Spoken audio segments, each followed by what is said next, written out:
Good afternoon, everybody, and welcome to the District of Columbia Court of Appeals. We have one case on this afternoon's calendar. It is number 24 AA 701 and 24 AA 746, Jannie White versus DC Department of Employment Services and Howard University et al. Versus DC Department of Employment Services. Whenever you're ready, counsel.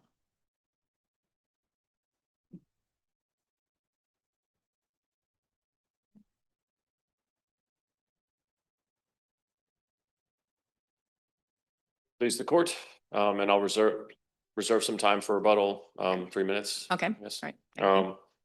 May it please the court.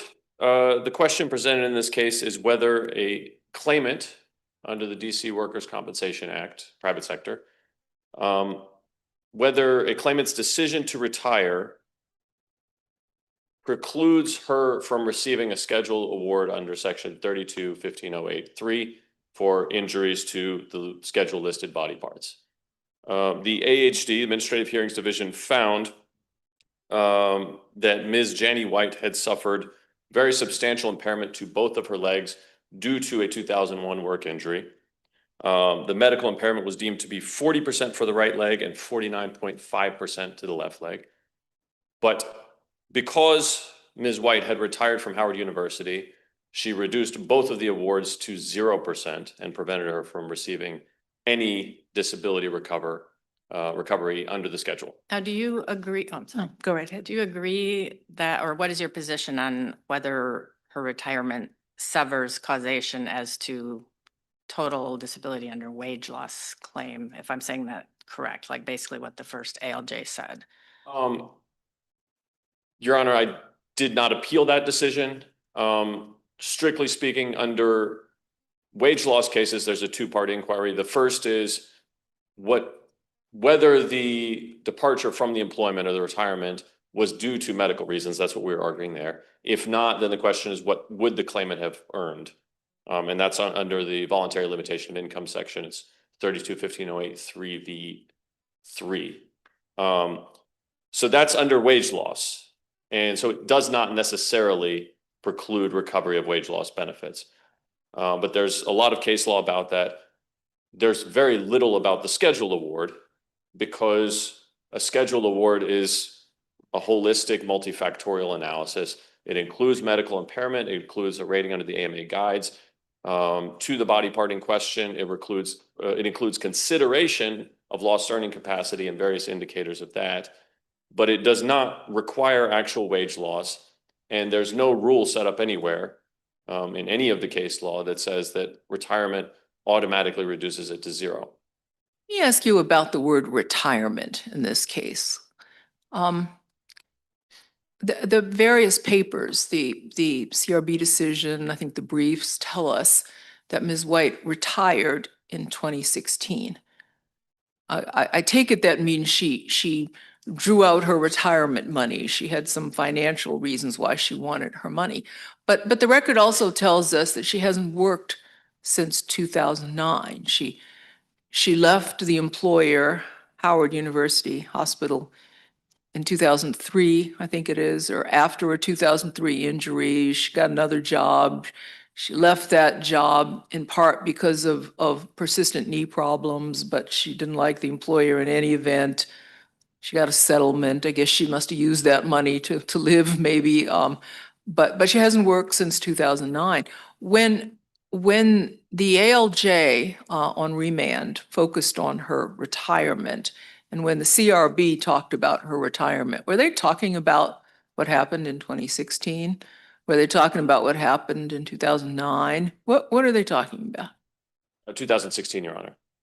There was. And why should that be the relevant date? Because, I mean, normally when we say, oh, somebody retired, what we mean is one day they were working and the next day they weren't. I'm going to retire after today.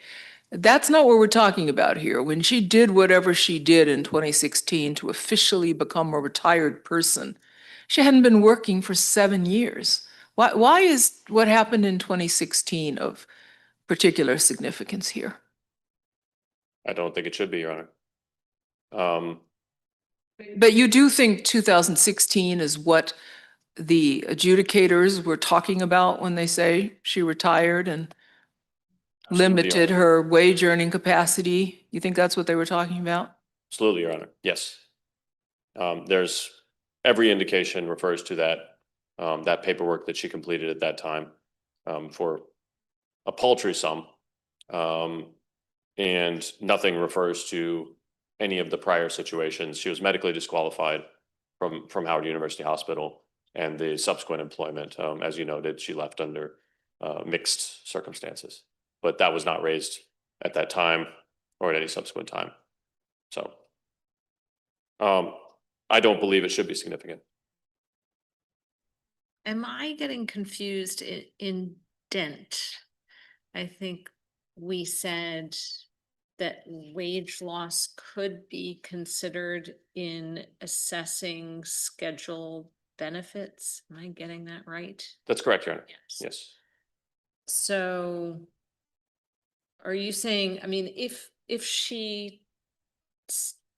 well, what is wage loss? I guess maybe is my question. If she stopped working in 2008, 2009, whenever it was, or was taking lower paying jobs, could that be considered in assessing what her schedule benefits are? But your point is it doesn't preclude her from getting scheduled benefits, or it just simply has no bearing on it whatsoever?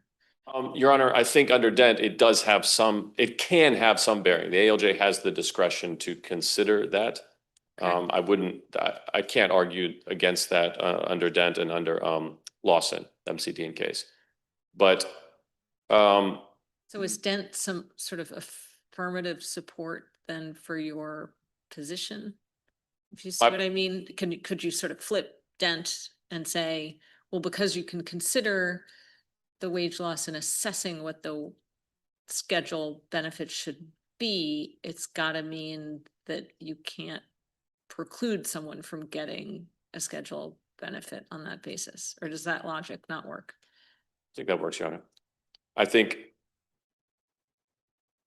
the ALJ would have discretion if Ms. White were out there earning 150K to factor that in. And I'm not a fan of that, but that's the decision of this court. But it wouldn't be this automatic factor that drops you from 40 or 49.5% down to 0. What if it's not that your client is out there making millions, but it's that she is just sort of voluntarily not working? Does that matter?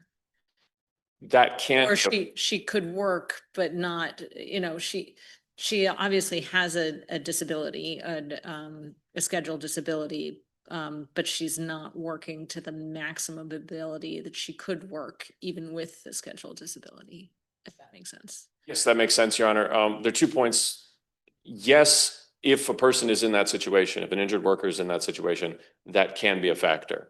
And there's lots of cases about it, and the ALJ say it's 30% impairment, but maybe we take it down to 24% because, Mr. Smith isn't trying his hardest, and his current earnings don't reflect his actual capacity. So it is one of the factors that can be considered if the ALJ chooses to. In this instance, it's particularly bizarre because it was dropped from, again, completely wiped out after a finding of high impairment. And there's no question that Ms. White is working up to her capacity, which is nil. She cannot work in any capacity, and that's been found by an ALJ. And so the idea that she's failing to do that has no foundation in the record, and in fact, there are established findings of fact against it. I want to ask you about the document or one of the documents that you submitted along with your motion to supplement the record. We haven't ruled on that motion, and I don't want my questions to imply that we'll accept it, because I don't think we've decided that, but I'm trying to figure out what the significance of it is. One of the things you submitted was the joint pre-hearing statement from 2020, I guess, when Ms. White was seeking a schedule award, but then for reasons I'm not sure I understand, decided to withdraw that claim and pursue wage loss benefits. Do I have that right? That is So correct, Your Honor. far? I think you told us in your filing that the significance of the documents you were presenting, or at least one reason why they're significant, is that they suggest that the employer was not at the time contending that Ms. White's having retired was a bar to her getting a schedule award. Is that what you said? Yes, Your Honor. Go ahead. And procedurally, I didn't introduce that before because I was responding to an argument from intervener that she would have been in the same position regardless. And we were in fact in that position. So that's why I introduced it. So we filed for a schedule award, withdrew it, filed for permanent total. She was found permanently totally disabled, but they said due to voluntary limitation of income, it wasn't allowed. So we filed the CRB, lost, went to the Administrative Hearings Division again with the schedule. And at this point, AHD decided no, because there's voluntary limitation of income from the prior order, she's barred from getting a schedule award. And so it was not raised to my knowledge until before this court that actually she wasn't harmed by pursuing permanent total and getting denied. Is it relevant for us to know why she withdrew her claim for a schedule award to start with? Can we know? Should we Sure. know? Yes, she is permanently totally disabled. The amount she would get from a schedule award is much less because it's just a one-time factor based on partial impairment, and she is in fact totally disabled. And so, Are you not allowed to ask for alternative forms? You can only go forward with one, or, I mean, not to get too much into your litigation strategy. I'm just wondering what the law is. you can, and Can't. clearly I Okay. should have. Sure. Yeah. Thank you. Well, in any event, I wanted to ask you about this document because regardless of what the reason was for presenting it, it has some information that I found odd. For example, it says that the accidental injury date was April 22nd of 2011, which doesn't seem to correspond to anything we've read in the record. Do you know what that's about? It's a typo. Oh, that's a typo? Yeah, 2001. And the other question I had is that, this form, I don't know if you probably know what it looks like. It's got some columns where the parties indicate whether certain issues are contested, stipulated, or there's no contest. And one of the lines says voluntary limitation of income, and the column under stipulated is checked. And I was just trying to figure out what that meant. What does it mean to stipulate as to voluntary limitation of income? It's stipulating that it's not an issue. So it's a bit of an awkward way to put it, but essentially that means that it's not contested. So does this purport to tell us that at the time, neither party thought that voluntary limitation of income was an issue? Yes, Your Honor. And it's a bit confusing because there's only 3 boxes. Not contested can mean that we're not agreeing on it, but we're not raising the issue now, or not contested in this situation and say no one has raised the issue of voluntary limitation of income. So saying it's stipulated might make it sound like we're agreeing that there is, but essentially we're agreeing that there isn't voluntary limitation of income, or that essentially that isn't an issue before the court.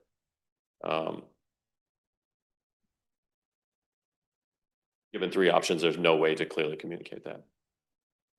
I don't know procedurally how you and your opponent plan to present your arguments as to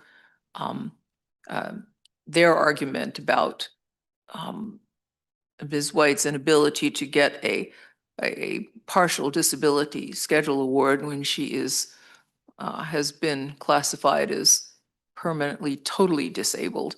So I don't know whether this is the point when you want to say anything you have to say about that argument, but unless our presiding judge tells me I can't ask, let me ask you, what is your position on that? There's case law that a claimant can't receive both. I haven't seen there is no single case, I'm reasonably confident, that suggested that being classified as one, whether you're receiving the benefit or not, precludes an award of the other. So, I mean, it actually happens a lot. If someone is temporarily totally disabled, but they're deemed ineligible due to voluntary limitation of income or something like that, they can still get permanent partial disability under the schedule in addition to that. So there's not You Say can't, that again, they can still, if what? if they are classified as temporarily totally disabled, but ineligible for temporary total disability benefits, they could still get the permanent partial disability benefits.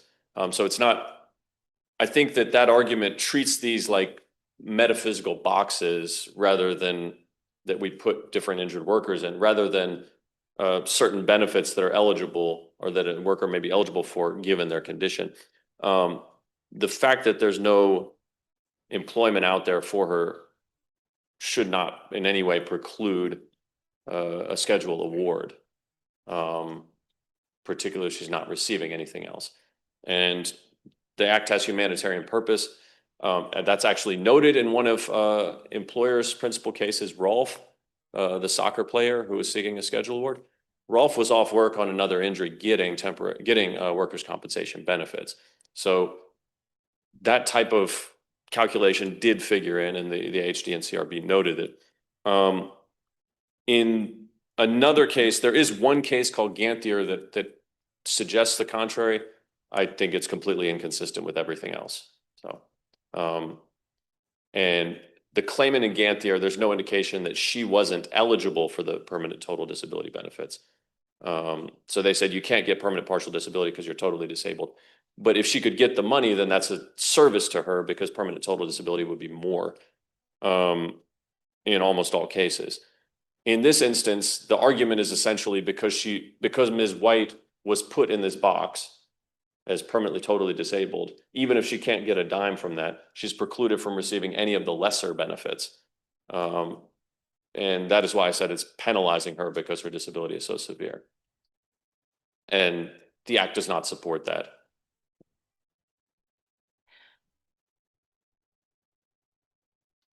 When Ms. White was seeking wage loss benefits, she sought them for the period from sometime in October 2016 to December of 2019. Do you know what the significance is of the December 2019 date? I was trying to get my handle on what Okay. all of this is about, and I couldn't find that that corresponded to anything in particular. So that was the date at which I believe I was requesting that temporary total be converted to permanent total if the court found in the alternative that she wasn't permanently totally disabled till then. So it's a bit confusing, but I believe that's the maximum medical improvement date after her second knee replacement surgery in 2018. So the first knee replacement was in 2016, and the argument would be that she became totally disabled at that point, and then that it would convert to permanent at the time of maximum medical improvement. Yeah. And I'll also note, this was in intervener's brief, there were a number of contradictory statements. This is sort of the focus of the reply brief. At various points, they state the court is not, they argued that the CRB and AHD are not barring a claimant from receiving a scheduled award due to retirement. They're saying that it's not a categorical ban. It's just a fact-specific inquiry. There are no facts on the record that support a specific analysis in this case that somehow lowers Ms. White's schedule award. If that's what they were doing, they're just saying this is one factor among many. They didn't explain that, they didn't justify it. And a lot of the language included in there suggests that it's a categorical ban. She retired, she filled out that paperwork, again, for a small recovery, for a small amount that she worked for. And therefore that's a factor that should be figured in. They stated repeatedly that it should be a categorical bar. And if looking back at intervener cross petitioner's brief, they state that at one point in footnote 1 that it's not a categorical bar. Elsewhere in the same brief, they say repeatedly, they use language indicating that it is a categorical bar. That if a claimant has retired, they can't then get a scheduled award because it severs the connection between loss of earning capacity and the injury. And I think that the decisions under appeal use the phrase causation to mean something that has no basis under the act. There's a concept of legal causation under the act, whether the injury is in fact a work injury. And that could be whether whether it took place, whether actually she hurt her knees at home or something like that. That wasn't an issue here. It could be medical causation. If for whatever reason her arthritic changes have nothing to do with her injury and that's the cause of her current incapacity, that's not an issue here either. Their doctor, IME, Dr. Tepper, agreed that it was causally related. The prior order agreed that it was medically related. And then there's a third sense that usually called causation, which is there a nexus between the lost earning capacity, her ability to perform various job functions, and the impairment, the medical problems that resulted from this injury? But that's not what this is either. And that's what the Lawson case, MC Dean Lawson, and the Dent case really focus on. Is there a nexus? And in this instance, there's nothing to support a finding that there's not a nexus. Everything supports the nexus. She testified at the prior hearing. She testified about it at this hearing. There's all kinds of things that she would have had to do, that she did have to do as a nurse, that she clearly can't do now because she's got two very bad knees. And the record's full of that. And that was uncontested. There were no findings of fact against that, nor really was there any evidence on which you could conclude otherwise. And I wanted to flag, so those are the three concepts of causation that you might think about. They have nothing to do with this case. They said that her lost earning capacity is not causally related to her impairment, but I don't know what hat that's supposed to hang on. I don't know where under the act that's justified. It's basically importing a voluntary limitation of income standard into a schedule award. And it's importing it in a very harsh way that says that the fact that she filled out the paperwork to retire blocks her from getting anything at all under the schedule. The CRB seemed to be relying on the language from our case called Powers. They cite Powers for saying that if an employee resigns not for reasons related to the injury or disability, but for economic reasons, any causal link is thereby severed. So I think there's sort of a case law basis for that causal language that you're objecting to. Ours was a wage loss case. So it does not pertain to the schedule, and I can triple check that here. Belial's was the other one cited. They're both wage loss cases. And even if we're talking about wage loss, that's an overly categorical statement. It's not automatically severed. There are other ways in which there can still be a finding of wage loss disability after retirement, and there's plenty of cases to that effect. But importing that from Those cases where someone retired because they had a disability, is that what we're talking about? Because I think we do have some cases like that. I can't think of others. no, there's if there's a but-for analysis. So if under 1508 3v3, that's the voluntary limitation of income. If the injured worker would have earned a certain amount, but for their limitation of their income, that can be factored in. So that's not a controversial position in wage loss cases. In the case of the schedule, there's very little case law because this is such a novel position. And I cited a few in which a schedule award wasn't challenged. Tyrone Harrion and Kwakwia Stripling. And they say, well, it's not that probative. The CRB didn't raise the issue sua sponte. And I guess it's not, but if no one's argued it before and the courts aren't raising it sua sponte, that I think just speaks to how well established it is as a principle. Aside from just having no case law, do you think theoretically it makes sense that there would be a different rule for wage loss cases versus, and can you articulate what that is? Absolutely, it makes sense, Your Honor. And the different rule would just be treating a decision to leave an employer as a factor in determining wage earning capacity, as the ALJ has discretion to do under Dent and under Lawson. So to speak to the example we were just speaking of, if if I don't know, there's a couple soccer player cases that go in there.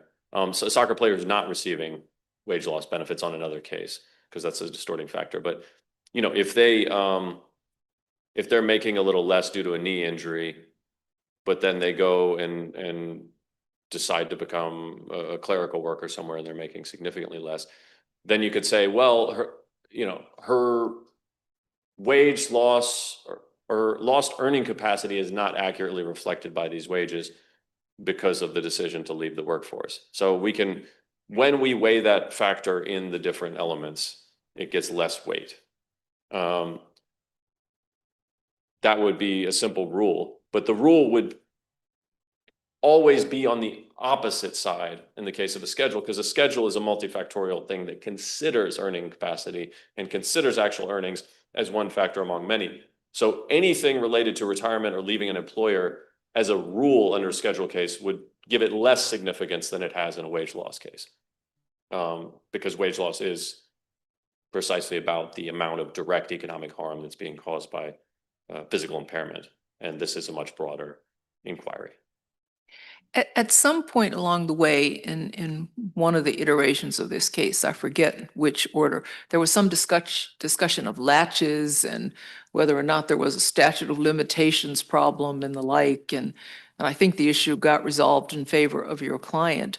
But is there, to your knowledge, any limitation on the time when a claimant can seek a schedule award? I mean, we're talking about a knee injury here that occurred in 2001 and that led to the problems that Ms. White had. The right knee was injured, you know, that led to, I guess, wear and tear or whatever it was on the left knee, so that she ends up with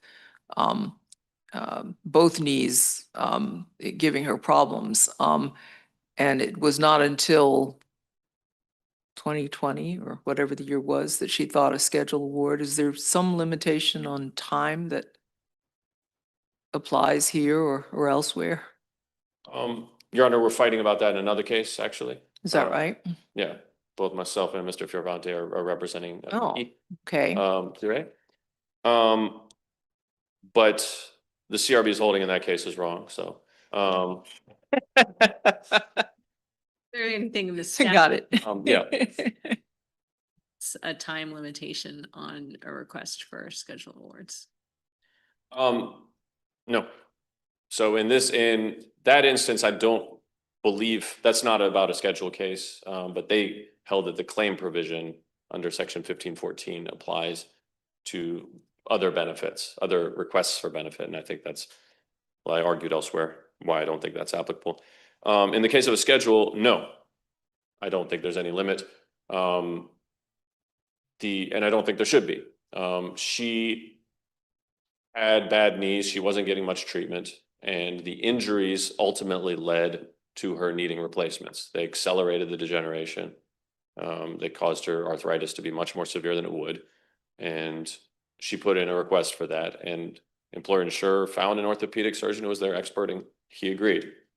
The left knee is related to the initial right knee injury. They both have very bad arthritis that wouldn't have been there if not for this trauma and the compensatory overuse. And so she would not have been eligible for a schedule award because she wasn't at maximum medical improvement until around 2019. So it's the fact that it was done so late is precisely testament to the severity of it and to her decision not to get a bunch of intervening care that wouldn't have been necessary. And The maximum medical improvement relating to the knee surgeries, the times of the Right. knee surgeries, I and think. and in essence, that is her getting her due under the act because of the permanent impact of this injury on her knees, but giving the employer insurer an interest-free advance on those sums for the years that intervene. I suppose there could be situations in which the delay might be prejudicial to either party, but this is not one of those because it is an assessment of two accepted injuries and an assessment of how it impacts her wage earning capacity, which is an actual inquiry. It's not something that really needs to harken back much to 2001, 2008. Okay. Thank you. We will give you Thank you, Your Honors. the time you requested for rebuttal.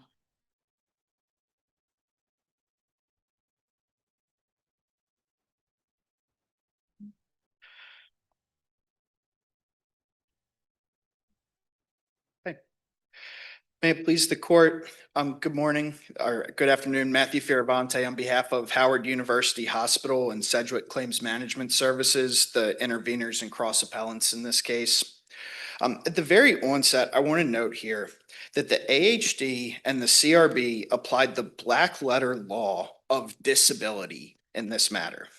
The AHD and the CRB applied the facts of this particular case to the black letter law under the Act and denied schedule loss permanent partial disability. This was a fact-specific finding, and it was not a change of the law in any way. This case is applying fundamental principles that underline the DC Workers' Comp Act since its very inception. Overturning the CRB in this matter would throw decades of case law and statutory law into upheaval. What black letter law does this case apply? So, Your Honor, specifically, it's 32-1501. The term disability under the Workers' Compensation Act is defined as a physical or mental incapacity because of injury that results in a loss of wages. So there's two factors in that to have a disability, because that's what we're awarding here. And I don't want that gets lost in the shuffle sometimes when we talk about impairment versus disability. All the doctors agree that Ms. White has medical impairment. Right. The court does not award medical impairment. They award disability. And disability requires a loss of wage earning capacity because of injury. Right, and you said the first time loss of wages, but I think you'll agree with me that we've said that for a schedule award, there doesn't have to be proof of actual wage loss. There's got to be loss of wage earning capacity. Correct. That's 100% correct, Your Honor. There cannot be a finding of disability for scheduled loss without a loss of wage earning capacity. That's established throughout decades of case law. It's Negisi, it's Smith versus Department of Employment Services. Yeah. What does her retirement have to do with her loss of wage earning capacity? So what happened in this case, Your Honor, and we've talked a lot about kind of the procedural history and the factual history. Ms. White was injured in 2001. She went back to work full-time, full duty. 2003, she has another injury to a different body part and leaves Howard, continues working for years. And in 2009, for reasons unrelated to this injury, she removes herself from the workforce. Well, that's not what the record says exactly. The record says she had persistent knee pain throughout this time, doesn't it? So, Your Honor, it does. That was an allegation that the claimant made at the prior case. And the ALJ, that's the reason she's not receiving permanent total disability benefits, because the ALJ rejected that allegation. Specifically what they said, and I'll read the exact quote, it's in the appendix. The ALJ made it clear the compelling evidence supports a conclusion that her retirement was because she no longer intended to work, as opposed to merely being unable to do so because of her disability. So that's the reason that she was denied permanent total disability benefits. And that's the underlying fact of this entire case. Let me stop you there just for a second, because I was asking your opponent about this. Do you think that was based on the 2016 retirement? Or was that based on something earlier, like not working since 2009? So I think it's both, Your Honor, and Judge Henderson mentions this in the compensation order in this case. She inquired of the claimant during the hearing, after 2009 and 2013, when you settled your other case with Howard, did you apply for any jobs? Did you look for any work after that? So Judge Henderson was trying to kind of pick into this to see, well, was the claimant trying to find jobs and she couldn't because of her knee? And the ultimate conclusion by both the prior order and Judge Henderson's order, the prior order is the law of the case. That didn't go all the way up to the Court of Appeals. It was determined by the CRB. Both judges found that the claimant removed herself from the workforce voluntarily. If they're focusing on the 2016 retirement, this is the point that I find confusing, because in this case, there seems to be no dispute that Ms. White did not work after 2009.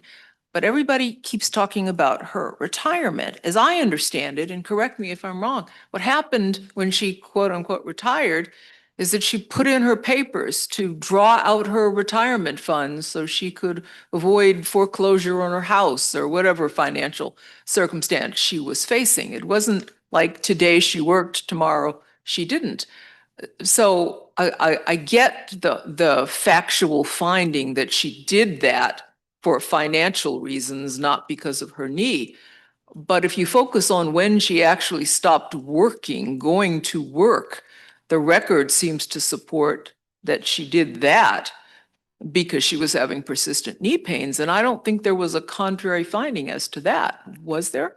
Well, so Your Honor, I would respectfully disagree with that. I think, like I said, Judge Henderson noted, Judge Henderson went back in this order and talked about prior to 2016. And if you'd like, I can pull it up in the appendix. Yeah, please do. I will, because I do think it's important. Let me find the exact page here.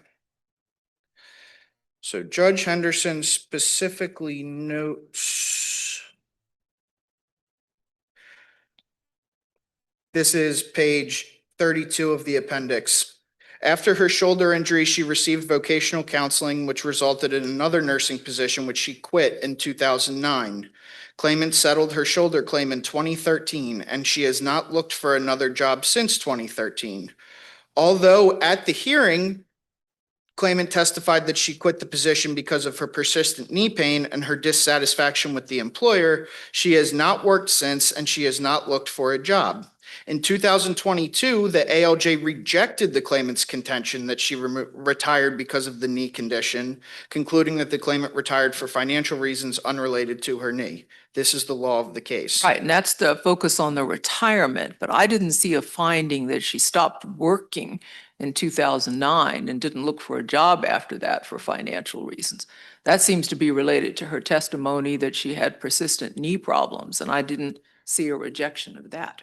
I think they kind of go one and the same. The retirement is kind of the date that they've picked, that's the end. There's no evidence in the record, and this is what's important, is it's compensating a claimant for a loss of future wage earning capacity from the date of the order.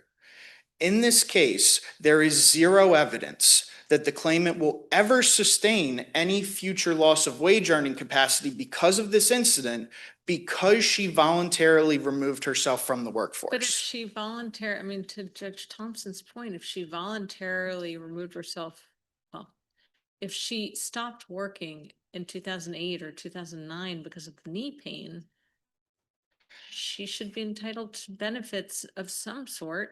So, Your Honor, I agree, but the problem is that's not the facts of this case. Why isn't it? Nothing that you read to us just now from Judge Henderson's indicated that it wasn't the facts of this case. So the answer would be. Judge Henderson's ruling seemed to be just kind of an amalgam of what happened in 2008 and then what happened in 2022. Well, so Your Honor, I think the answer would be if the claimant was not working because of her knee injury, she would be permanently totally disabled. There's a finding in this case that she is permanently totally disabled. And the reason that she is not receiving benefits for that is because she voluntarily removed herself from the workforce. If that removal was involuntary because of injury, the law is clear she would have been entitled to those permanent total disability benefits. So to suggest that, well, she left, we're saying here today that she left the workforce because of her knee injury. If that was the case, she would have received permanent total disability benefits the first time this went to a hearing. The whole finding that perm total was denied in this case was based inherently on a finding that she was not working for reasons unrelated to the injury. Now, I don't know. As I read it, it seemed to focus on that retirement date, whereas I said that retirement does not seem, in most cases, when we talk about somebody retiring, what we mean is they were working and then they weren't as of the retirement date, but that is not this case. And the evidence seemed to be, and at least I didn't see any evidence that her testimony was discredited, that the reason she stopped looking for jobs and stopped working was in large part because of knee pain. And in any event, we're talking about the prior adjudication was for wage loss benefits. where we have this voluntary limitation of income provision, which I think we're all agreed doesn't apply directly or by its own terms in the case of a scheduled award. So, Your Honor, I would agree. And the issue in this case, again, I do want to talk about, because we didn't talk about Just any. want to put a pin in that. You do agree that voluntary wage loss does not directly apply to a request for a schedule award. Yeah, so voluntary limitation of income is its own provision of the act. So The to the extent that the CRB or the ALJ before the CRB imposed or was using some sort of categorical rule, that would have been wrong. So if they did, then I would say yes, because that's not applicable, but that's not their finding here. You disagree that that's what they did, but if we thought that that's what they did, we should send it back. If you were You- finding that because they you agree imposed that a that's what voluntary they- limitation, sorry, Your Honor. No. If you're you- finding that they, I'm just trying to clarify my question. You agree that that would be wrong to do that, to use retirement as a bar to a schedule award benefit. And so if that's what they did, we should send it back. okay, so that's a different question. Voluntary limitation of income and retirement being a factor in determining whether they're denying a scheduled award are two different things. Voluntary limitation of income is a specific provision of the statute, which they did not apply here. What happened here is the court found that when the claimant voluntarily removed herself from the workforce, she would no longer have a future loss of wage earning capacity because of the accidental injury, because she was never going to return to work. So the case that's instructive on this, there's two cases. It's Rolfe versus DC United and Barry versus Howard University. Both are. Sorry, before you take us to the case law, so she got, it was recognized that she was permanently, partially disabled, right? So Am she I was getting found to be the- permanently totally disabled. Permanently, totally previously. disabled. I knew I was saying it wrong. Yeah, all That's these why I slowed down. workers' comp. Okay, so all run she together. was found to be permanently, totally disabled, and yet she was not given permanent total disability benefits because In the prior case, it was because she had voluntarily limited of the voluntary through limitation retirement. under the Correct. 3I. Yes. Okay. And you are saying you concede that that provision of the statute has no application to her request for a schedule award benefit. I don't think it has an application in the denial of And benefits. you're talking about retirement as if it was, I thought that when she was denied permanent total disability benefits, it was because they deemed her retired and said you voluntarily limited your income. They treated retirement and voluntary limitation as one and the same. Is that wrong? So retirement was a fact that they considered in reaching the decision about voluntary limitation of income. The big thing here is they were not finding in the scheduled loss case. So the prior case, the perm total I case, understand. It's just that when they said that she had voluntarily limited her income such that she was not entitled to permanent total disability benefits, was that based on her retirement in 2016? yes. Okay. Sorry, just for Go ahead. clarification. No, of course. Is your opponent says that you are making two inconsistent arguments. Is voluntary retirement, in your view, a categorical bar in any context? So it's fact And have you specific. said that? So what I would argue is, here's an example. For example, say the claimant retired from Howard, but she testified at the hearing, I also worked at Target. I retired from being a nurse, but I also work at Target. And look, my knees are really bad and this is preventing me from doing my job at Target. Then that would be a situation where there's still a future loss of wage earning capacity that's being impacted by the injury. The issue in this case is the facts of the case that's been accepted in the previous case and this one are that the claimant removed herself from the workforce not because of the injury. So if the claimant is never going to work again, and it's not because of the injury, then there's no future loss of wage earning capacity because of the injury. And that's what the courts talked about in Rolfe and Berry. So Rolfe was a professional soccer player who sustained a knee injury while playing professional soccer. He subsequently sustained a concussion that ended his career. Rolfe filed for scheduled loss permanency to his knees. During the hearing, Rolfe testified that his knees, he couldn't run, he couldn't jump, he couldn't do the things that he needed to do to play soccer. But the court denied him scheduled loss permanency because they found he will never have a loss of wage earning capacity because he retired from soccer for no other reasons. So his knees didn't cause him to lose a wage earning capacity. His concussion caused him to lose a wage earning capacity. It's the same situation in this case where Miss White was voluntarily removed from the workforce, and she will not have a future loss of wage earning capacity because of her knees, like Rolfe. It just seems, though, that if that is premised on what she did in 2016, it just does not seem right to call that removal of herself from the workforce. She walked in with her paperwork and said, "That's it, give me my retirement money." But she had stopped working 7 years earlier. That's when she removed herself from the workforce, and she did it, according to her, because of persistent knee problems, and that was not discredited as I read the record. So, Your Honor, again, I would just keep going back to this, and if that was the case, if the answer was that Miss White is not working because of her knee, then she would be receiving permanent total disability benefits. Well, she didn't appeal that decision of the CRB. Maybe she would have been had she appealed. But let me ask you this question. It's a different question. Yes. In this case, the ALJ, first of all, dismissed the hearing because she treated it as a Snipes matter, and the CRB said, this is not a Snipes situation. Go back and address her claim for a schedule award. I think what the CRB said was go back and address her claim for permanent partial disability, but the context shows you they were talking about a schedule award. So my question to you is, why would the CRB have given that instruction on remand, knowing about her retirement? Because they recount, in their opinion, the CRB does, they recount that she retired in 2016. Why would they have sent it back for consideration of the schedule award if that retirement was a bar to her getting a schedule award? Do you have an explanation for that? Yes, Your Honor. So my thought on that is it kind of mirrors what the CRB ultimately said when it went back to them in this, is the fact of just pure retirement itself is not a black letter bar.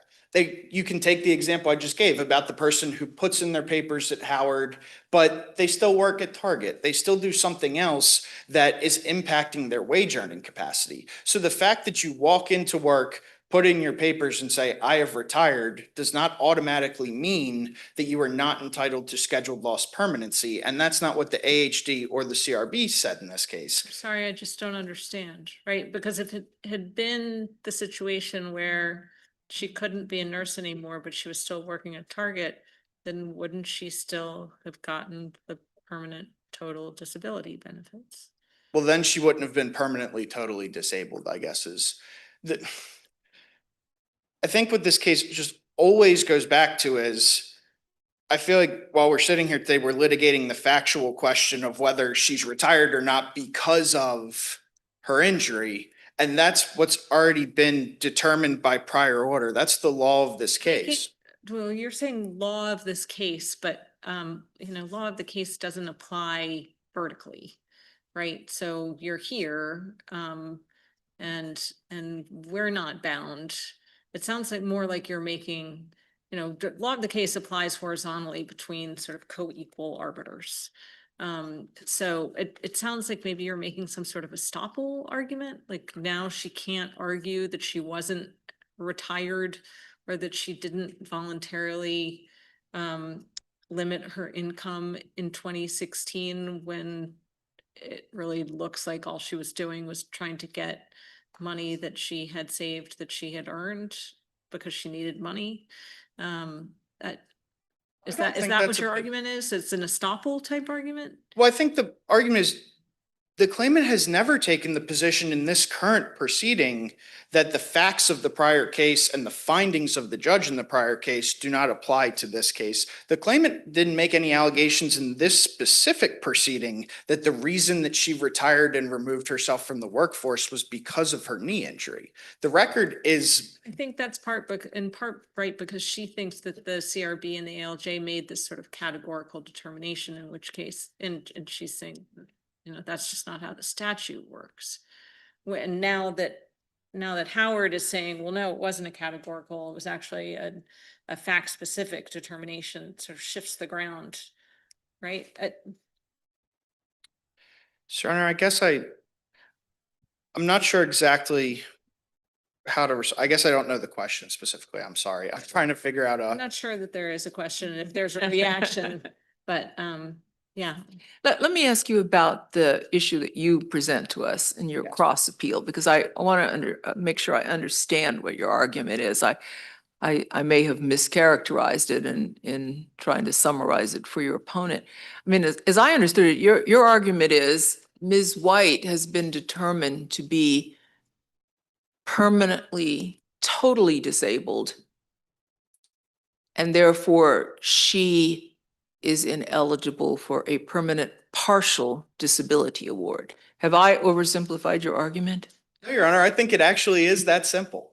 That's the case is Tommy Ambrose versus Howard University, and they discussed that an individual who is found permanently totally disabled cannot be more or less than 100. Permanent total disability means you are 100% disabled. To find partial disability in this case is actually a contradiction of the prior order. You cannot be both. You cannot be partially disabled and totally disabled. As a matter of law, she is totally disabled. It's not a choice you get to make. So they talk about that in Ganthier was the case that we talked about, or Claimants Counsel talked about this. In Ganthier, they said, in other words, the ALJ ruled that because Ms. Ganthier is permanently and totally disabled, she is no longer entitled to permanent partial disability benefits for a scheduled member.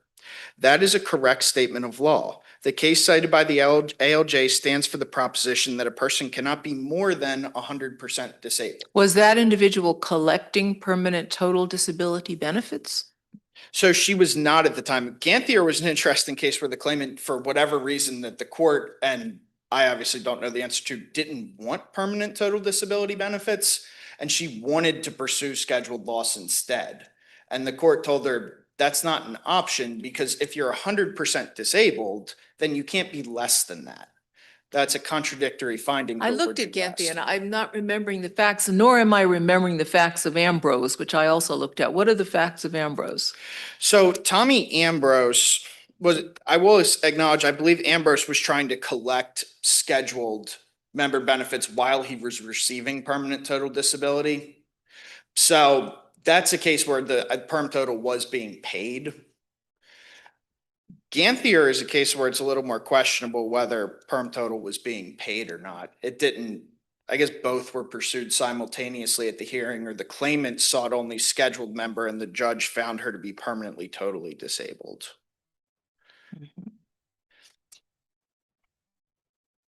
And that makes sense too, because with voluntary limitation of income, back to the permanent total disability question, that's something that could be modified. So what happens when the claimant gets a scheduled award, in this case, then goes back and seeks modification of the prior order saying, well, now for some reason, I want you to find that I'm no longer voluntarily limiting my income. Then she's received the scheduled benefits and could potentially be entitled to perm total. The way it is consistent throughout the statute is you can't be both. If you're Well, let's assume for a moment that we agree with your opponent on the first issue about severing the causal relationship. We think that's wrong. Your request to us is, well, then you've got to deal with this second issue, the one we're talking about now. Is that something we can resolve ourselves, or you think we have to send that back to the CRB? It would be my position that I think that would be a question of law the CRB would have to address. The problem with it is there's no factual finding in the record on it at all. So it's not even The factual finding on what in particular? so there's no ruling on this issue. And I think that's one No of, ruling on the issue, but what fact is What factual determination is missing, do you think? So I'll take that back. I don't think there's a factual determination that's missing. I think the problem is there's no underlying acknowledgement or ruling on the argument at all. The AHD had to rule on that. The CRB didn't rule on that. And now we're here. And is the idea, it's just, this is the sort of thing, it's a good idea to get the CRB's view on it? Or if it's a pure issue of law, are we still not allowed to just decide it ourselves? I do think the court would, in their discretion, be able to rule on a pure issue of law, if that's the question. I do think, You think we'd find our answer in Ambrose and Ganthier? I don't think you would find, well, would you find the answer to whether you can rule on this or whether? No, to the substantive Yeah. question, yeah. I think Ganthier provides the answer to the substantive question. That would be my position. They lay out very clearly, you cannot be both permanently totally disabled and permanently partially disabled. The two concepts don't align. So it'd be inherently contradictory. So say we came back and she was awarded disability. There's already an order that finds she is 100% disabled. And then she'd be getting a second order saying, well, you're 40% disabled now. Tell me again, if you can, the facts of Ganthier, because I'm not remembering them. So I don't have the factual history of what happened to Miss Ganthier in the case, but the procedural history is what I have here, is essentially Miss Ganthier pursued scheduled loss permanency, and she was found to be permanently totally disabled. She was unhappy with that. The court acknowledges in the CRB decision that they don't know why she didn't want to be permanently totally disabled, but she didn't. So she says to the court, I'm pursuing scheduled loss benefits, and that's what I want. And they said, well, you're permanently totally disabled. You're seeking an award to a class of benefits to which you're not entitled. That's specifically what they said. Ms. Ganthier seeks an award to a class of benefits to which she is not entitled. The fact that for some reason, a reason which may not be obvious only to her, she chose to seek an award under the schedule is irrelevant to the fact that she is entitled only to the class and level of benefits that the evidence establishes. And in this case, the ALJ's determination that the evidence establishes that her status is one of permanent total disability.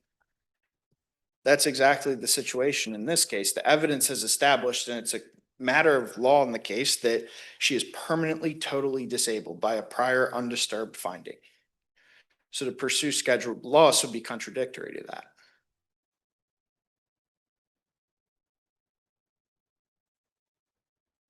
All right.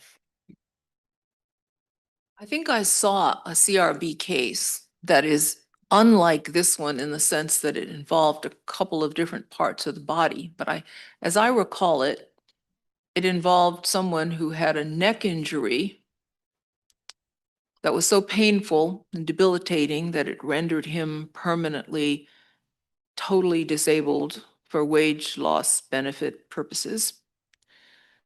But he had injury to his legs that supported a claim for permanent partial disability benefits.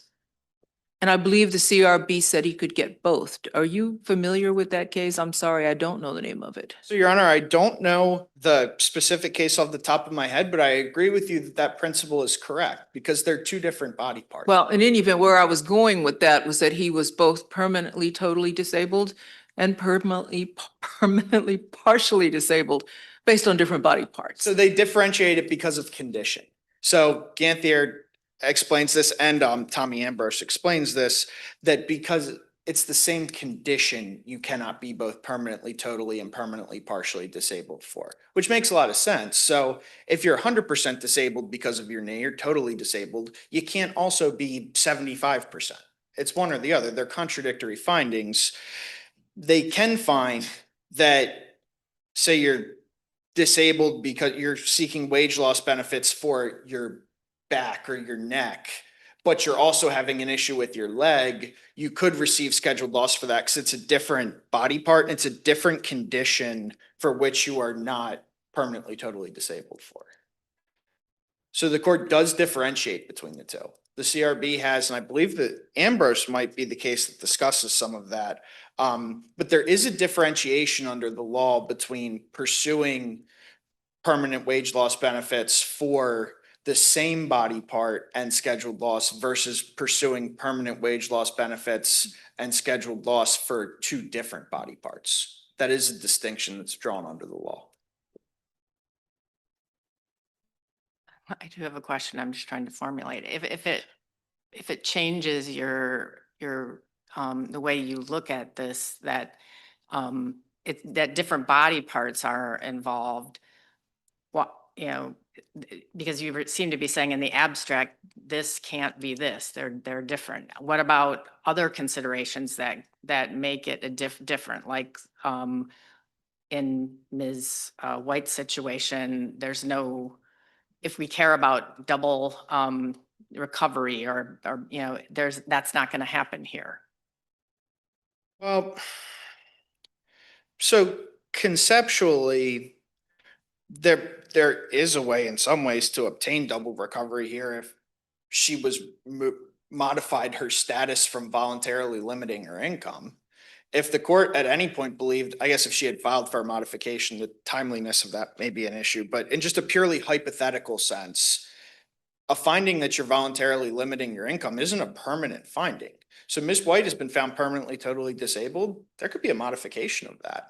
There could be, she could seek and say a change of circumstances has occurred and I want you to consider whether or not I am voluntarily limiting my income. And if that happened and it was modified, then she could be entitled to permanent total disability benefits. And it just all goes back to it's the same condition.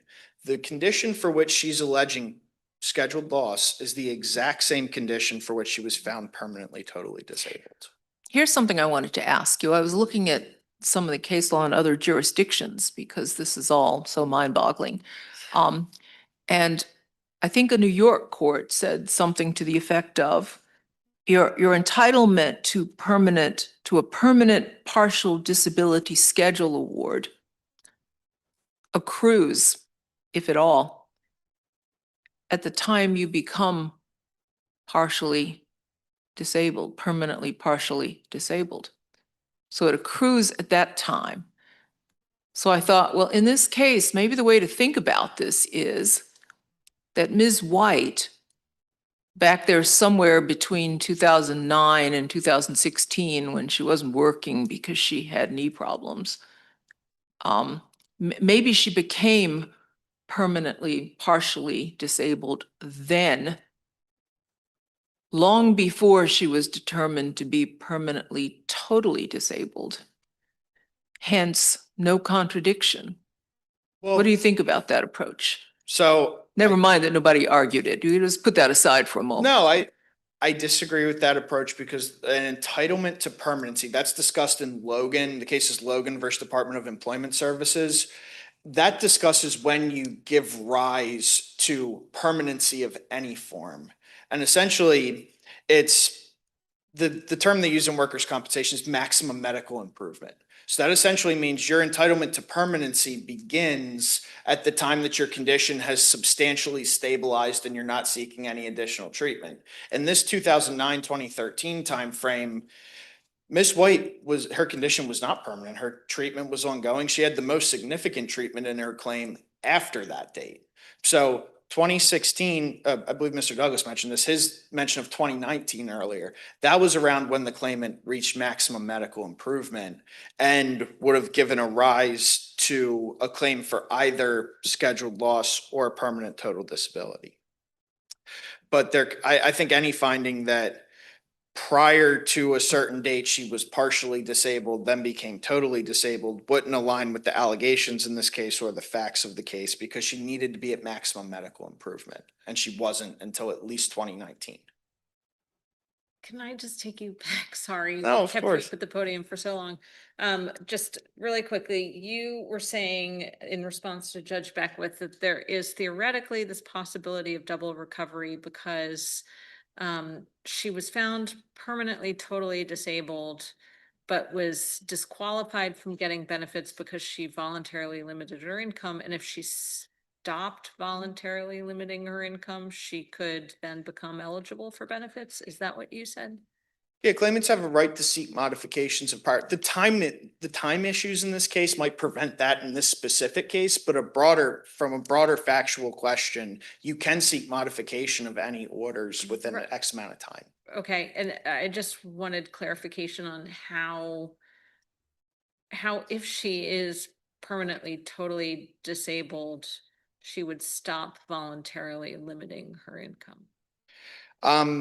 I guess a hypothetical could be if the ALJ or someone accepted some type of argument that her circumstances had changed and the reason that she was not working was because of this injury and not because of her voluntarily removing herself from the workforce, which is the underlying finding in this case. And it's a difficult situation, but it would be possible. She could request that. Whether they would find it or whether the facts would give rise to it or I guess it's fact specific, but she would have a right to do it under the law. That right to modification exists.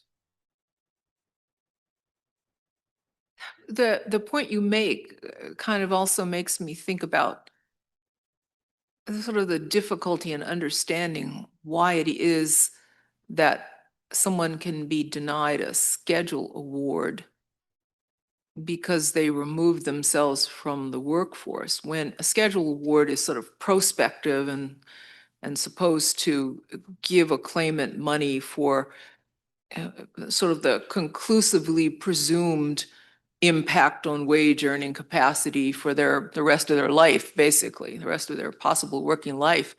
I mean, how they can be denied that when it is quite possible that they can go back to work.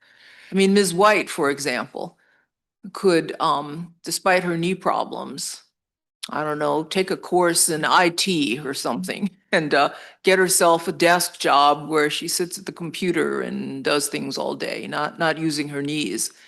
Correct. And thereby restoring her wage earning status. How can you say as to someone getting this schedule award, which after all is just a projection into the future, how can you say they have permanently removed themselves from the workforce? Well, so Your Honor, I think that is a question that the judges undertake. So here's a great example, I would say. Say that was the testimony that was at this hearing. Say Ms. White was there and said, well, I'm retired now, but I'm taking some IT classes online. I might have to do a job where I have to walk from a car to here and back. That would be an example of how it's not a black letter rule that retirement bars you. In that case, the judge very well may have found Ms. White has a future loss of wage earning capacity and a future in the workforce. In this, all scheduled loss is a projection of future wage earning capacity. What the judge did in this case was, it's her finding, and it was the finding of the prior judge, that Ms. White had voluntarily and permanently removed herself from the workforce prior to any type of disability. And that's based on the questions Judge Henderson asked and mentioned in her order. She asked, did you apply for any jobs since 2013? Did you do this since 2013? She was going farther back and she was trying to see if there were any indications that the claimant was going to return to work at any point. So that's the finding in this case, was it's denied because the finding was that she would not be returning to the workforce based on her testimony, and that was the finding in the prior case as well. Well, all of that is in part why I was so interested in whether it all seemed to be based on this 2016 retirement, because I read it as being that. I mean, if it really were based on sort of other information, that might be a horse of a different color, but I'm not sure. I'll have to go back and look at it.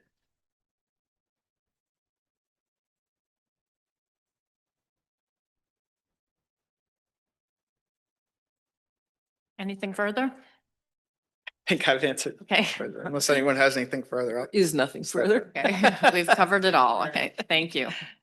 Mr. Douglas, we will give you 3 minutes on rebuttal. Please the court. Thank you. So with regard to the right to modify the prior decision, that expires after a year under section 1524.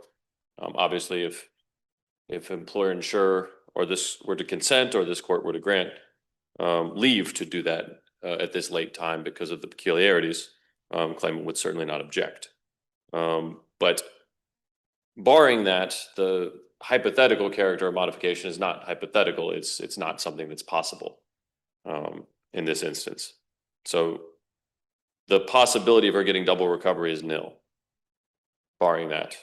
To Your Honor's point about what constitutes the retirement, I think pages 10 and 11 of the appendix, or the 2022 hearing about permanent total disability, it was 2016, 2016, 2016.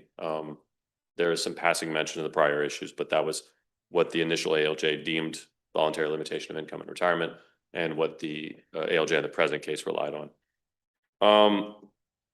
I noted this in the briefs, but the cases of Rolfe and Berry both involve the question of whether there's a nexus between physical impairment and wage earning capacity, and those things were not present in those cases. In this case, the nexus is extremely strong, and it's laid out what she cannot do due to her knees, due to both of her knees and their condition, and the relationship to her old job, the relationship to other jobs in the market. I noted the argument that employers' theory and the CRB and AHD's interpretation penalizes the claimant. I think employers' argument underscored that. Every example where retirement would not completely bar a claimant involved people who were less disabled than Ms. White. If she were working at Target, that would be only if she could do that, and we've got a finding that she can't. So in each instance, the only way that this interpretation of law proposed by employer insurer would be viable is if you've got someone who's not totally disabled, someone who's better off, and therefore would be eligible for more compensation. And I just wanted to flag two other issues. The CRB said that this is a request to reweigh, that claimant's appeal was a request to reweigh the evidence. We're dealing with a legal dispute, and there's very little factual beyond a categorical statement. And again, in employer's brief, there are also categorical statements that any loss of wage earning capacity is categorically barred or is automatically severed by retirement. That's on page 24 of their brief. And then finally, I just wanted to note a case before this court before, Solomon Abebe, A-B-E-B-E. And I had the pin site, but I didn't print it. And that was another case where an individual got 0%. And this court said he demonstrated a nexus between his job earning capacity and the injured body part, the physical impairment. It has to go back down for a finding that accords with these facts. So that is the instance here. Very much. Mr. Fierravanti, technically, since you had a cross appeal, I don't know that Mr. Douglas actually addressed the issues in your cross appeal on his rebuttal, but if you are interested in a sur rebuttal. Okay.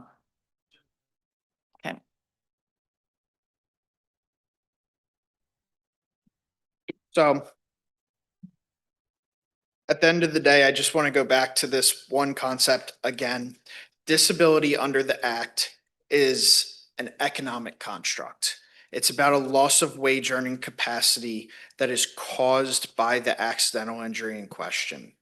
The factual findings of this case are that the claimant did not have a loss of wage earning capacity that was caused by the accidental injury in question. When the claimant voluntarily removed herself from the workforce, that severed the causal relation.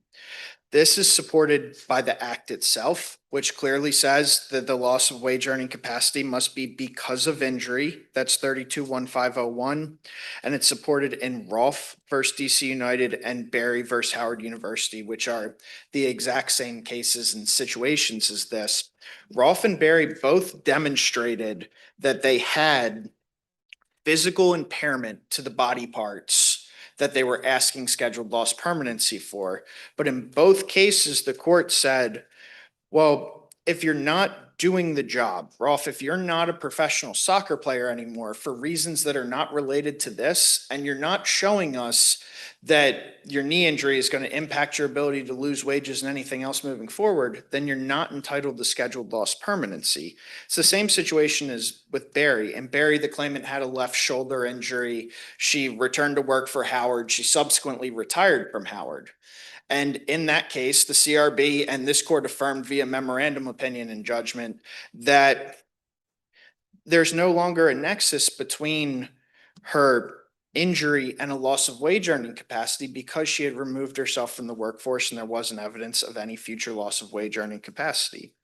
It's the same situation in this case. Ms. White has provided evidence that she has impairment to her knee, and she testified about how it would be hard to perform her job as a nurse that she hasn't worked in 20 years. There's no evidence in the record that Ms. White will ever work as a nurse again. There's no evidence in the record that Ms. White ever intends to work again, and she made no such allegation at the hearing. And the underlying factual findings in both cases are the reason she is not working is not related to the accidental injury in question. And for those reasons, we think the CRB and the AHD got it right in this case, and their decision should be upheld. Thank you. Thank you. Thanks to both of you for your briefing and your arguments and for your indulgence of our many questions today. The case will be submitted. All right.